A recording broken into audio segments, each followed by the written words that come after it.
15 திமுக மாஜி அமைச்சர்கள் மீது எஃப்ஐஆர். 5 மாஜி அமைச்சர்கள் கைது. சிஎம் விஜய் அதிரடி.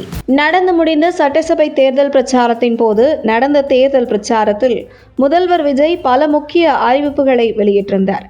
அதன்படி ஆட்சிக்கு வந்த பின்பு வெள்ளை அறிக்கை விடப்படும், மேலும் மாஜி திமுக ஊழல் அமைச்சர்கள் மீது கைது நடவடிக்கை எடுக்கப்படும் என்கிற பல வாக்குகளை மக்களுக்கு அளித்திருந்தார் விஜய். இதில் விஜய் பேசிய பேச்சில் அதிமுக்கியத்துவம் வாய்ந்ததாக மாஜி திமுக ஊழல் அமைச்சர்கள் கைது செய்யப்படுவார்கள் என்பதுதான். இந்த நிலையில் தற்பொழுது ஆட்சியின் அரியணையில் அமர்ந்திருக்கும் முதல்வர் விஜய் தேர்தல் பிரச்சாரத்தின் போது பேசியது போன்று ஆட்சிக்கு வந்தால் மாஜி திமுக ஊழல் அமைச்சர்களை கைது செய்து சிறைக்கு அனுப்புவாரா, அல்லது கடந்த திமுக ஆட்சிக்கு வருவதற்கு முன்பு எப்படி ஆட்சிக்கு வந்தால் அதிமுக ஊழல் அமைச்சர்களை சிறைக்கு அனுப்புவோம் என்று பேசிவிட்டு 5 ஆண்டு திமுக ஆட்சியில் ஒரு மாஜி அதிமுக அமைச்சர் கூட நடவடிக்கை எடுக்கவில்லையோ, அதே போன்று கடந்து சென்று விடுவாரா முதல்வர் விஜய் என்கிற கேள்விக்கு தற்பொழுது விஜய் கிடைத்துள்ளது. அதாவது மாஜி திமுக முன்னாள் அமைச்சர்கள் செய்த குற்றத்தை தேடி கண்டுபிடிக்க வேண்டிய தேவை தற்போதைய தாவேக அரசுக்கு தேவையில்லை என்று சொல்லும் வகையில் அடுத்தடுத்து மாஜி திமுக அமைச்சர் கைது நடவடிக்கைக்கு ஏதுவாக பல ஆதாரங்களை அமலாக்கத்துறையே தமிழக அரசுக்கு அனுப்பி வைத்திருக்கிறது. முன்னாள் அமைச்சர் செந்தில் பாலாஜி வேலை வாங்கி தருவதாக சிக்கிய மோசடி குற்றச்சாட்டில் அமலாக்கத்துறை விசாரணை நடத்த வேண்டும் என்று முதலமைச்சர் விஜய்க்கு கடிதம் எழுதியுள்ளதாக தகவல் வெளியாகியுள்ளது.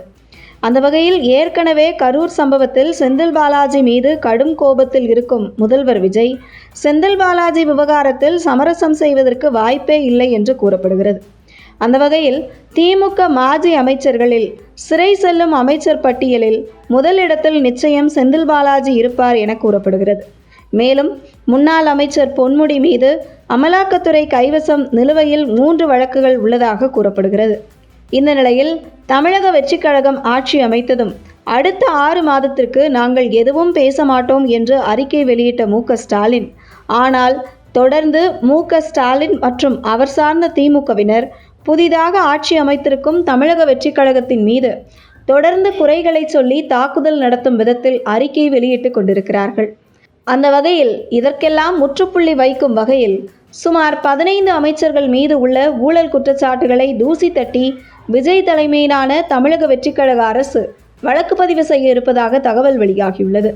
அந்த வகையில் சுமார் 15 மாஜி திமுக அமைச்சர்கள் மீது தாவேக வழக்கு பதிவு செய்யும் பட்சத்தில் இந்த விவகாரத்தை அமலாக்கத்துறை மிக தீவிரமாக கையில் எடுத்து ஜூன் இறுதியில் குறைந்தது 5 திமுக அமைச்சர்களையாவது சிறைக்கு அனுப்ப ஆயத்தமாக இருப்பதாகவும் தகவல் வெளியாகிறது.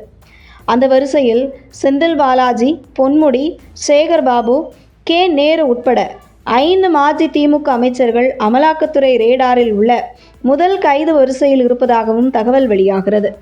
இப்படி திமுக மாஜி அமைச்சர்கள் மீது விஜய் தலைமையிலான அரசு எஃப்ஐஆர் பதிவு செய்தால் அமலாக்கத்துறை அவர்களை சிறைக்கு அனுப்ப ஏதுவாக அமைந்துவிடும். மேலும் இந்த கைது நடவடிக்கை மூலம் தாவேக அரசு மீது திமுக நடத்தும் தாக்குதலும் குறைந்துவிடும். அதே நேரத்தில் திமுக அரசின் ஊழல் மக்கள் மத்தியில் அம்பலமாகிவிடும் என்பது குறிப்பிடத்தக்கது.